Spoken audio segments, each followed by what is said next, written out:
Good morning, everyone, and welcome to today's meeting of the Licensing Board. For the purposes of the recording, I'll introduce the members of the board. On my far right is Councillor Hugh Anderson, then Councillor Ian McPherson, Councillor Grant Stewart, myself, Councillor Peter Barrett, convener of the board. Colin Elliott, Deputy Clerk to the board, Councillor Andrew Parrott, then Councillor John Duff, and Bailey Rona Brock. We have Shona Douglas Paralegal in the chamber, and I think joining us online we have Bailey Mike Williamson, but I know that he's got some connection problems, so he may join us later. So. We also have apologies from Councillor Ian James. Are there any other apologies? Thank convener Bailey Williamson, as you said, is having connection problems, so he would be an apology if he doesn't appear. Thanks very much for that. Can I ask everybody to ensure that their mobile phones are either switched off or switched to silent to avoid any disturbance during proceedings? And item 2 on our agenda is declarations of interest. Are there any declarations of interest? No. Item 3 is the minute of our meeting of 20th of December 2023. Do members agree those minutes? The first substantial item on our agenda is a premises licence for Lodge St John's number 174. We've got the applicants Duncan Mackenzie and Robert Crowe in the chamber, and we also have the objectors present, Dr. Glenn Gardner and Claire Monaghan. Can I ask the Deputy Clerk to introduce the application, please? Thank you, convener. Just for members' information, yes, we do have 2 of the applicant's office bearers present. Robert Crowe, Lodge Secretary, is on your right-hand side as you look out, and Duncan Mackenzie, the Master of Lodge, is on your left-hand side. Now, members, this is an application for a full premises licence. Section 50 certificates in place for planning, building standards and food hygiene. Police Scotland have not objected. The police have not advised of any cases, complaints or representations within 1 year concerning antisocial behaviour on the premises or within a 50-metre radius of the premises. Now, members, as a members qualifying club, Board Policy 10 on members clubs is relevant, and I've given you a copy of that in your papers. And the policy states that a local condition will be imposed unless circumstances indicate otherwise, such that the club shall continue to meet the requirements of a qualifying club. The reason for this local condition is that members clubs enjoy certain privileges under the Licence Scotland Act 2005, such as not requiring to name a designated premises manager. The purpose of the condition is to continue to secure that. Now, a copy of the proposed location and layout plans are within your papers. The premises, my understanding, have operated on 3 occasional licences in 2022 and 2 in 2023. 2 objections have been received, and you have copies of those, and they're from Dr. Glenn Gardner and Claire Monaghan, who are both present. They are both, I understand it, from the same address. It should be noted that any title deed issues relating to rights of access to the lodge are a private matter for the relevant parties. Now, board practice is to hear objectors in the order in which the objections are received, which was Dr. Glenn Gardner 2 minutes before Claire Monaghan. But if they want to do it differently, that's up to themselves. And I've nothing further to add, convener. Okay, thanks very much for that. Can I ask Dr. Gardner to speak to his objection, please? Okay, in which case, if Ms. Monaghan could go first, thank you. Thank you. The lodge lies wholly and entirely within our garden. I have concerns about the safety and security of my property and of my family if a permanent full licence is granted for this premises. During clement weather, and sometimes during inclement weather, I use my garden space as an extension of my living space. And again, I would be fairly severely impacted, I feel, if this licence went through, allowing general usage of the premises as a licensed premises or entertainment premises. I don't wish to share what's effectively my living room with unknown people on a regular basis. The fact that the premises sits entirely within my property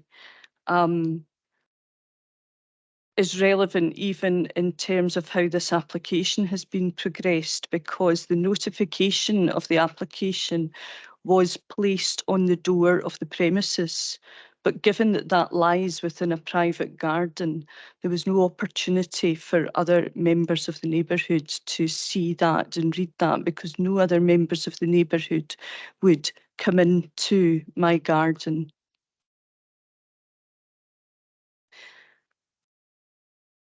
I appreciate, and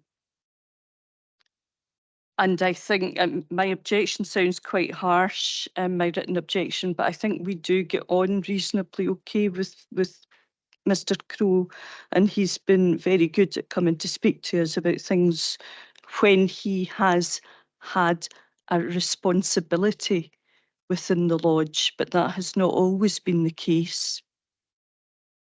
And I do appreciate that Mr. Crowe sees this as a licence for particular events that he would be happy with running from the lodge, but he may not always be in charge, and the granting of the licence does not restrict the lodge, as far as I understand it, to particular types of events, and may open the lodge up to other events where we have had a situation in the past where an application was put in for an event where they were selling tickets to the general public.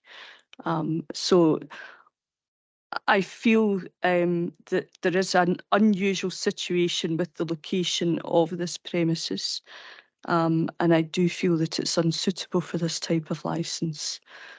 And I would ask you to take our perspective as homeowners who enjoy our garden area into account. Thank you very much. Okay, thank you very much for that, Ms. Monaghan. Dr. Gardner, do you wish to speak to the objection? Your objection? Yeah, my objection is that I don't think the premises are suitable for the operation of what's effectively going to be a pub. The hours of operation indicated in the application are almost full day every day, which is far in excess of what has been historically used in the club, which has been limited to certain evenings in once a month or so. I think that would be an unacceptable increase in the nuisance or the use of our garden for access. A point of note, the building does not have 3 fire exits. It only has 2, both on the same side. The third door at the back is not a fire exit.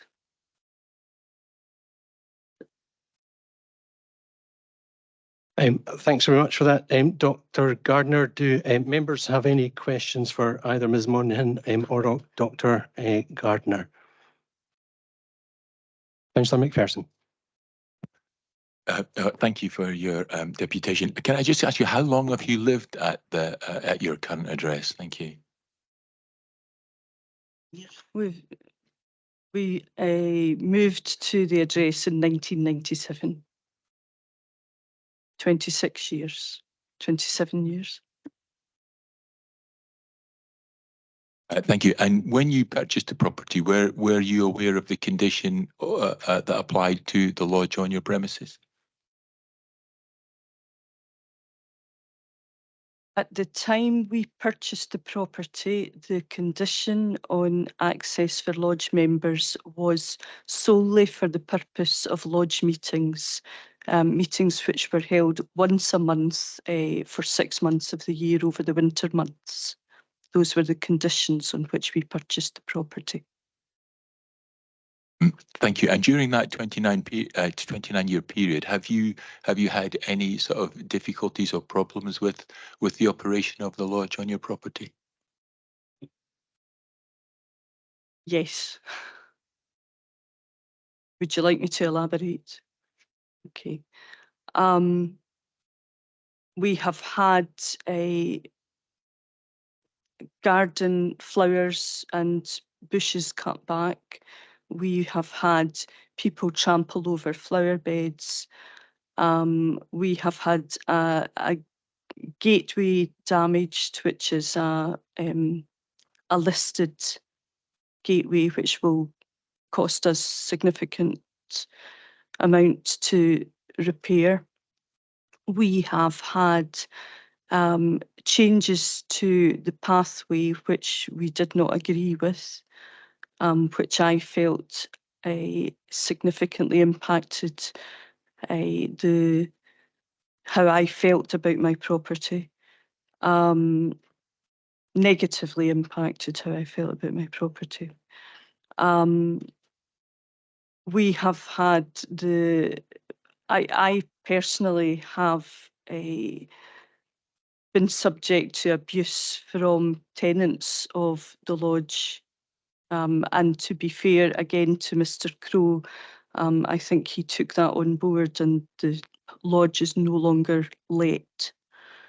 So I would say yes, over the years we have had issues with the lodge.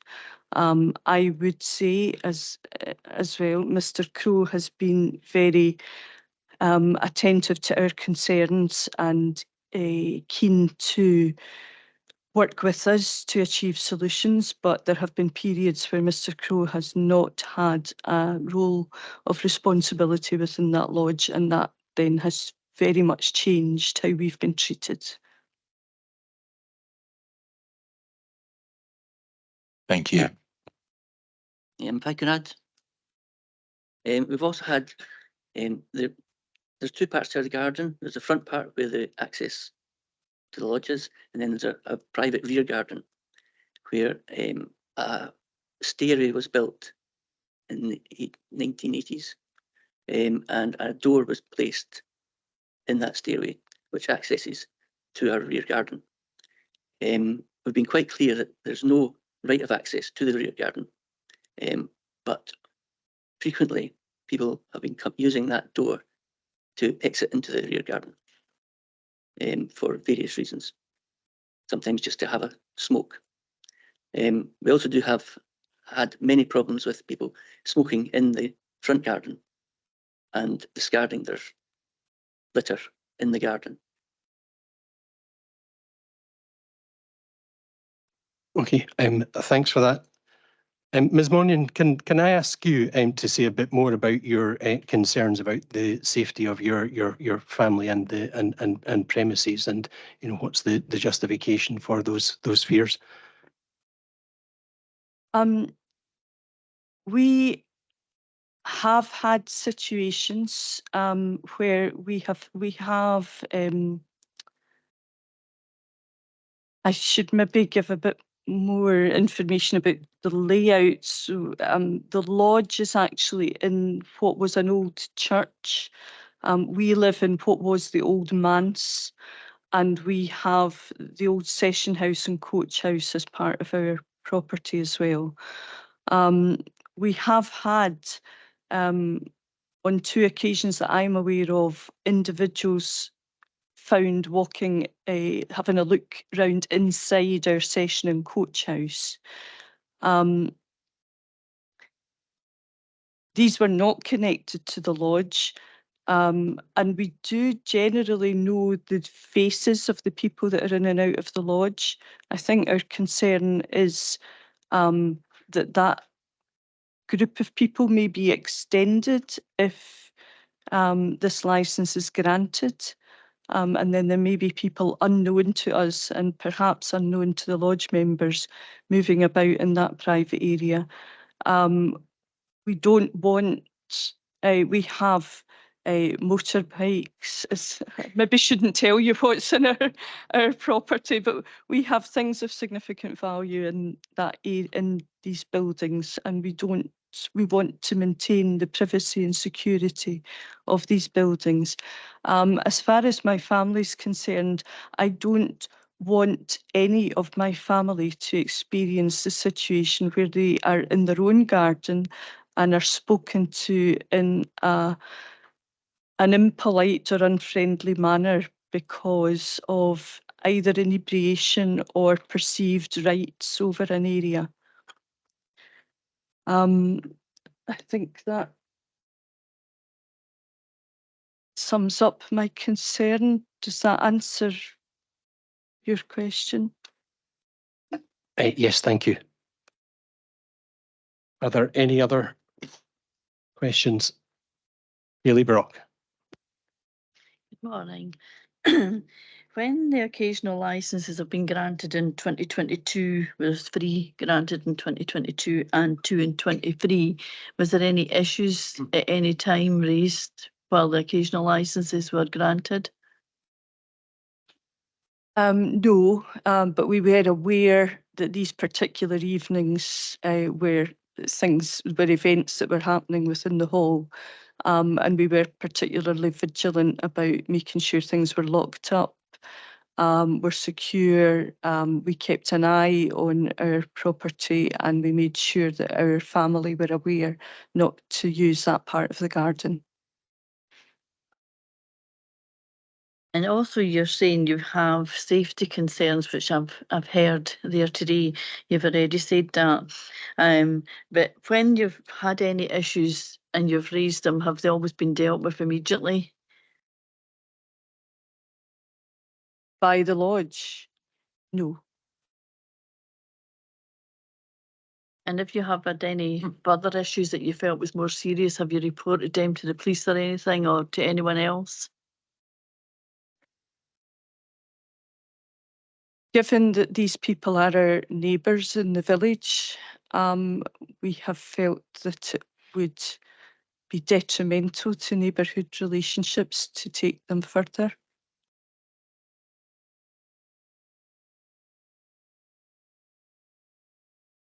Are there any other questions from members of the board? Councillor McPherson. Thank you. I'd just like to ask, given the uniqueness of your situation with regards to your property, is there any signage up that indicates what areas can and can't be accessed? Thank you.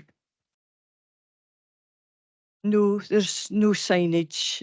It is our garden and we try to keep it as our garden. Signage would definitely change that for us. It may become necessary, but no, at the moment there's no signage. Councillor Parrott. Yes, thank you very much.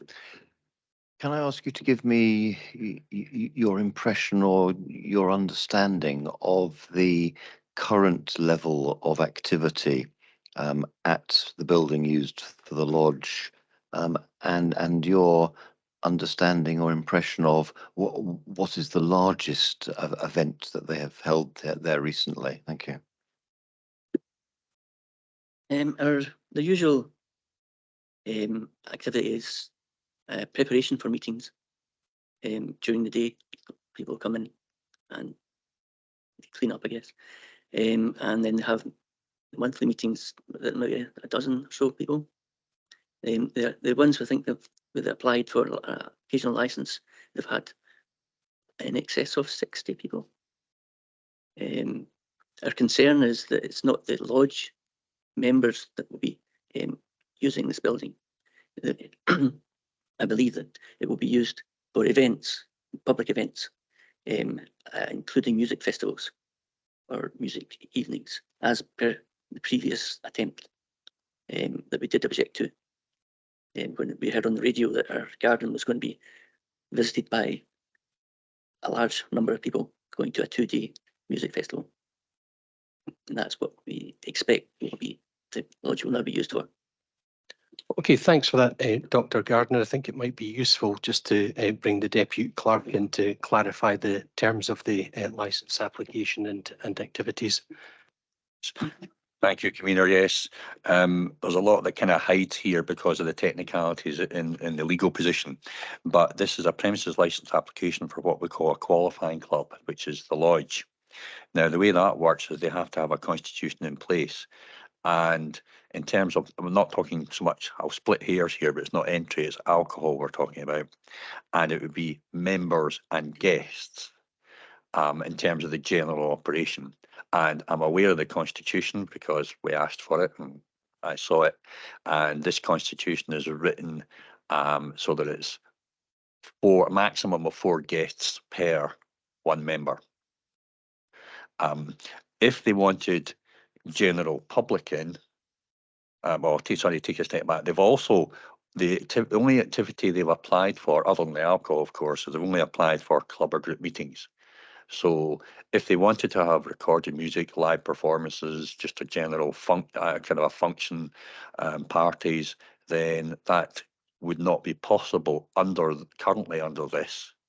They would have to apply, if this license is granted, they'd have to apply later for a variation of it. So at the moment, although there is no number restriction on the amount of times they could have a meeting and have alcohol, if granted, of course, they are limited on the activities. So it could only really be a meeting with an alcohol. If they wanted to do different, as I say, they would need to apply to vary the license. The other aspect I would say, and it's a quirk of the licensing legislation that's hard to know, but if they wanted to have a general function in, leave aside activities, leave that aside, they wanted a general public coming in that are not necessarily known to lodge members, then they would have to apply for an occasional license, and they would be limited to 12 in a calendar year on that as well. So there's a restriction on that as well. So it is a fairly complex picture because it's a qualifying club. It is not a full-blown public house license. There are some restrictions on it. Okay, are there any other questions from members? No, in which case, can I ask the applicants to speak to their application, please? Good morning, ladies and gentlemen. As just been read out, the application, we've actually put our own restrictions on it. We hold all our events, our main events, in the village hall. All we're asking for and all we are wanting is a license for our meetings. There won't be any extras coming in from the village. It'll be members only, and that is a restriction. We do know what we are doing because we've got members of the police who attend our lodge, and we've also got a past brigade chief who run his MBE, who run he ran the fire service in Octorada. Most of us are retired. Myself, it's irrelevant now. I've got a BSc degree in engineering. We've got 4 other qualified engineers in that lodge as well. We know what we're doing. We respect our neighbours, and we've tried all ways possible to let them know what we've been doing. I've gone out of my way to actually set it up so that no matter what happens, I might only have a few years left. Whoever takes over from me will be restricted to what we lay down in the rules and the bylaws of the lodge over the years. So the thing is, there will be no variance. It's for lodge meetings only, and that's what it will be. We are terribly sorry for the inconvenience which has happened over the years with our neighbours, but On each occasion, when we've been faced with a problem, we've actually called the police in. And we've actually called the police in on one occasion as well, when our electrician's tools, after he'd been just been finished doing the rewiring of the lodge, were thrown down the path at the front of the lodge by Miss Monaghan. Now, the thing is, there's been some incidences like that which have happened, and we were not amused, and it was taken on video camera, so we have proof. We want to continue having a reasonable relationship. We've relayed the path, and we relayed the path to what Miss Monaghan wanted. But this was after the path was dug up and all the paving stones had been dug up and the paving stones disappeared. Now, the thing is, these might bear no relevance, but I want this to actually just be brought to the front as well, because our objectives have actually brought this up as well. All we want is a license to run the lodge and to actually obey the laws and rules from Scottish Licensing Authority. And other lodges within the province have actually done exactly the same. All we want to do is to actually do exactly the same and follow the rules of the law. Thank you. Okay, thank you for that, Mr. Crowe. I would remind members that we are here only to consider issues related to the safe sale and consumption of alcohol. Mr. Mackenzie, do you wish to speak to the application? Yes, sir. There's one point I would like to bring up regarding the fire exits. The fire exit at the rear of the building is a fire exit. Whether it goes into the private garden, it is a fire exit. It was made as a fire exit. So that means we have actually 3 exits, not 2, which is very important. And the thing I would say is we check it now and again. No one goes out that door.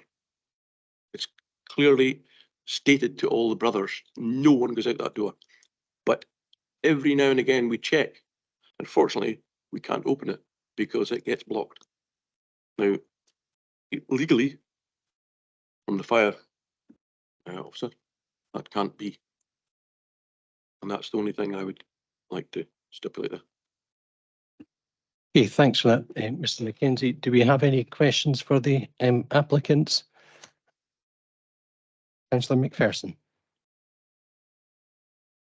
Thank you, Mr. Crowe, for your and your colleague for your deputation. I just wanted to ask, how often does the lodge meet, and what are your sort of hours of business in terms of the length of the meetings? Thank you.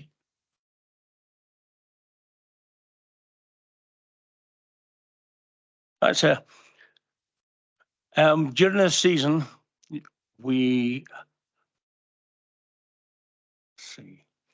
we're open from October to April, or September to April. And there are now 2 meetings a month.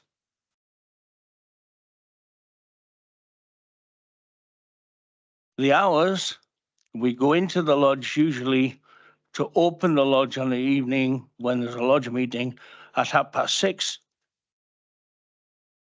And we are closed, or should be closed, by 11 o'clock. Once or twice that's gone over, but it's when chaps get chatting and everything else, it's difficult sometimes to get them out. But the thing is, the service, you're not allowed to serve drink before a meeting. They only get a drink after the meeting. Because under the Grand Lodge of Scotland ruling, it is frowned upon that you actually have the bar open before a meeting. So it's normally after the meeting when the bar is open. And the thing is, just recently as well, well, not fairly recently, more and more people are non-alcoholic. So there's a 40% drop-off from the people that have actually been drinking. And everybody's usually got a driver to drive them home. Right, so.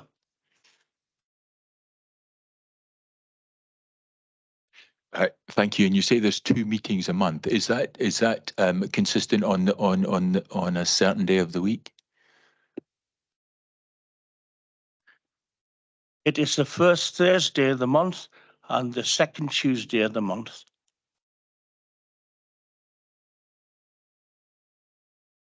Councillor Duff. Thank you, convener. Just following on from that, you mentioned that your club times are usually between September and April. Is there any indicator or any anticipation of opening the bar out with these months? We are not intending to.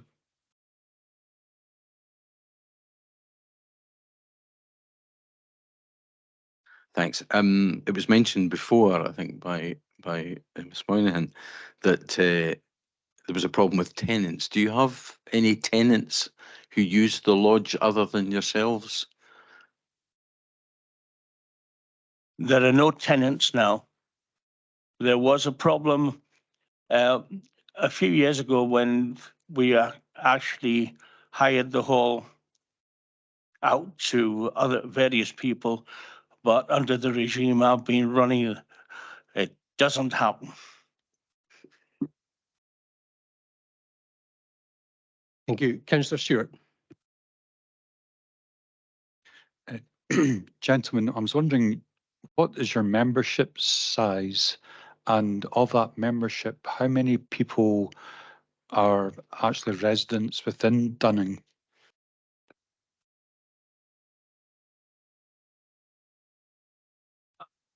I would assume there's 16 members belonging to Dunning. The average attendance at the present moment in time is 25. So we went through a stage where the lodge was poorly attended, but we've had a lot of new initiates recently and it's coming up. Right. Can I just follow up on that? You were saying that you're going to restrict the numbers of members, guests that can be signed in by a member. Would you envisage, from your past experience, would the additional people signed in, would they be people from Dunning and the surrounding area, or would these be people coming out with? Any visitors are coming from out with the area, but they are members of the organisation.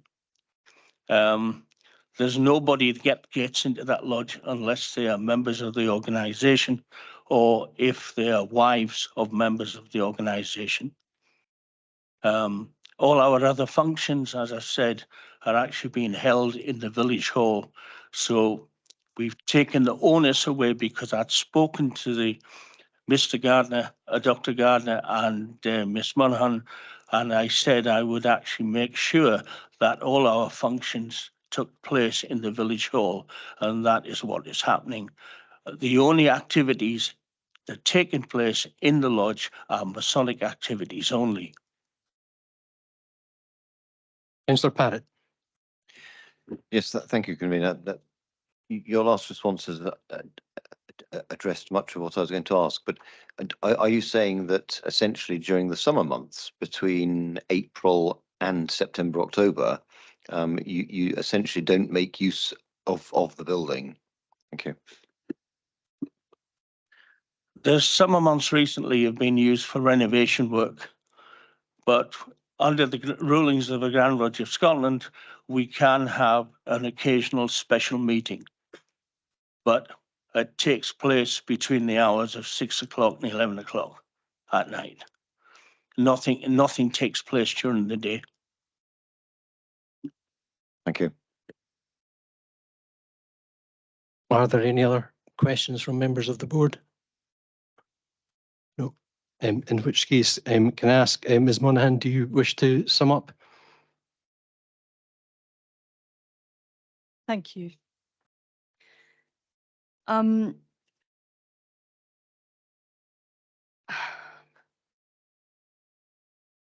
hesitating because I don't want to create bad feeling with our neighbours, but I do need to say the things that are relevant to us. So a previous event was there was an application for an occasional alcohol licence. It was an event that was held in May a few years ago, and the occasional alcohol licence was granted. And it was that event that we became aware that tickets were on sale to the general public. So we're not convinced of the statement that it will only be lodge members, that they will be restricted by the confines of this licence. It will blur the lines much further than they're already blurred.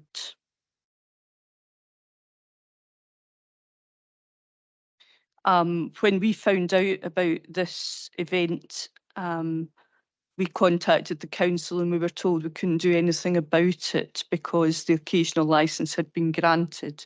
And it was only when we made the council aware that tickets were being sold for the event that the council then contacted the lodge to block this event.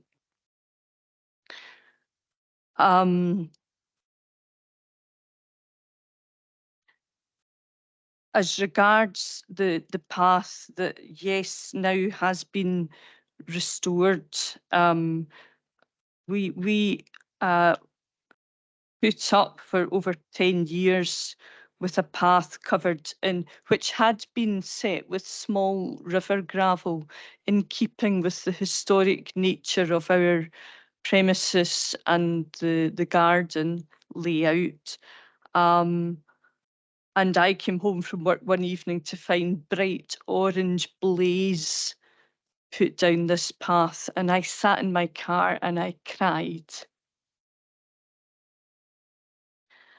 And I removed the bright orange blaze because it upset me so much. And the lodge then put down the grey chippings that are used for road fill. And I had given up crying.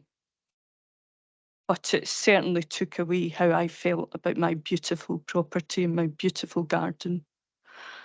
And yes, Mr. Crowe has taken that on board and has spent time and money putting down river gravel, as was previously in place and as is in place in the rest of the paths on my property. And I do appreciate that, but that period of lifting the original gravel and removing it to relaying river gravel was over 10 years.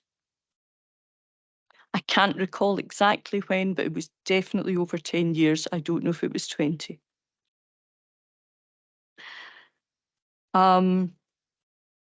According to our solicitor, the lodge has no right of access to our rear garden for any purpose, whether that be fire exit or anything else. I would again say that I'm concerned at Mr. Crowe saying that the meetings finish at 11, but sometimes later if he can't get people to leave. If he already can't get people to leave, my concerns are greater if we're talking about granting a liquor licence. And to sum up, I appreciate that all Mr. Crowe and his colleagues want to do is run their meetings and enjoy a little drink at the end of our meeting, of their meetings, but all my family want to do is be relaxed when we are in our own property, enjoy our own property, and not have to worry about difficult interactions with others, which we believe the introduction of alcohol could make more difficult. Thank you for that, Ms. Mullen. Dr. Gardner, would you like to sum up? Yes, my first question would be, why is it applying for a 11 o'clock till 11 o'clock license if the meetings are only from 7 till 11? And why every day of the week when it's just Tuesdays and Thursdays? The meetings themselves are not licensed currently. It's only the occasional licenses are for extra meetings, I believe, when they invite other groups in. So to extend that, it's a bit odd, I think. I appreciate that if the conditions are that only the lodge members are present, as you have said, under a club membership, that it can only be as is, then that does make a change. That's so you can't have members of the public coming in. That does make a difference if that was a condition on that license. That's it. Thanks for that, Dr. Gardner. Can I ask Mr. Crowe, do you wish to sum up on behalf of the applicants?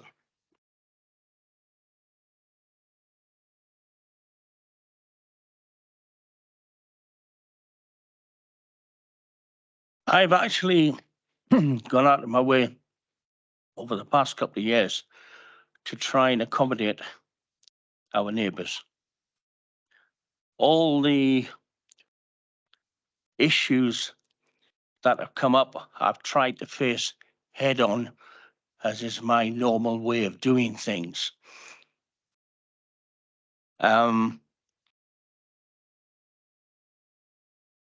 The concerns they've raised, I've, to the best part of my ability, actually sorted them out as they've come forward, and I've been able to sort them out.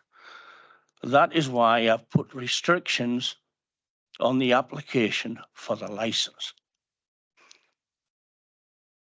The lodge has been there in that same position for 102 years. It has been in the village since 1780. Over that period of time, it has gone through the same process as every other organisation. All we're wanting to do is to run a Masonic lodge to the rules of the Masonic lodge and to actually help the village when and where we can with the charities that we support. We are not wanting to interfere with our neighbours. All we want to do is to have access to our lodge and to run our meetings without any interference. That's all I can say. And if they have upset the neighbours in any way, I'd like to apologise. That is not my want. I don't do things like that. And the thing is, the members who are there at the present moment in time are of the same opinion as myself. That the thing is, all we want to do is have meetings in peace and to keep the harmony in the area. And the thing is, we will follow the rules of the law to do it. Thank you very much. Thanks, Mr. Crowe. Is there anything that you want to add, Mr. Mackenzie? No, I think Mr. Crowe's covered all aspects, and that's what we want to do, just peace and harmony. Thank you. Thank you. Members, I would suggest that we retire to consider this application. Are we agreed? Okay. I'd just like to advise members and the Deputy Clerk to leave the meeting and join us in the breakout room for the participants, just to let you know that while we are considering a decision on this, you'll still appear on the screen, and you may be heard while we're away. So just to let you know that, and we will be back in due course.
Are we good to go, Sean?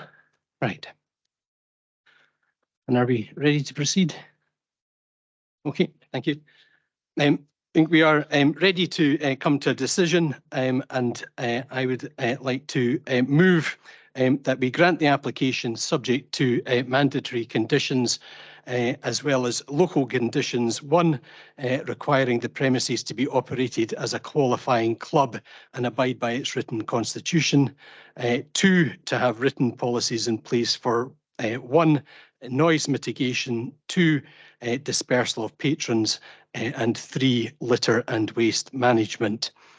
Do I have a seconder for that? I'll second that. Thank you, Councillor McPherson. Is there any amendment? Are we all agreed?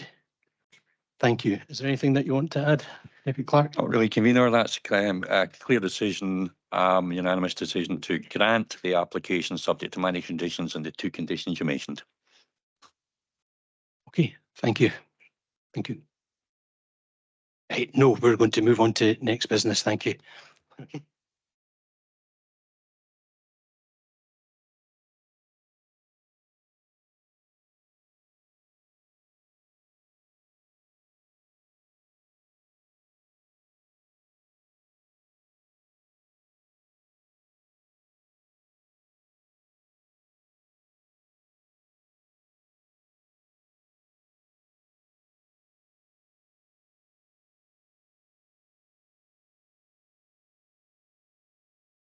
Thank you, Chairman. Our next item is a major variation application for Lochleven Brewery. It's on page 23 onwards of the papers and is a major application. Can I ask the Deputy Clerk to introduce the application? Thank you, Convener. Members, the applicants wish to participate with your written representation, and you have a copy of that within your papers. The proposed variation seeks to vary the existing premises licence by, firstly, extending off sales commencement hours from 11 AM to 10 AM, so an extra hour in the morning. Secondly, to increase on sales capacity from 35 persons overall to 50, which would be 30 indoors and 20 outdoors. Thirdly, to reduce the off sales capacity. Fourthly, as a consequence, to amend the layout plan.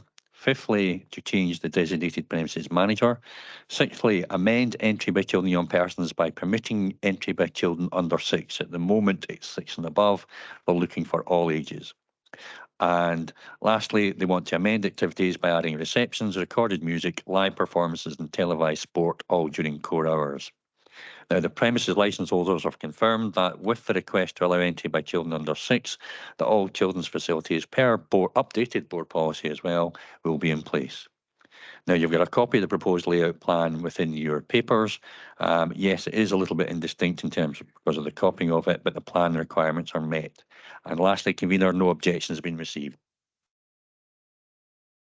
Thank you very much for that, Deputy Clerk. Are there any questions for the Deputy Clerk? Okay, in which case I think we're ready to come to a decision. Do we agree to vary the operating plan and amend the layout plan as sought, as well as the change to hours? Agreed.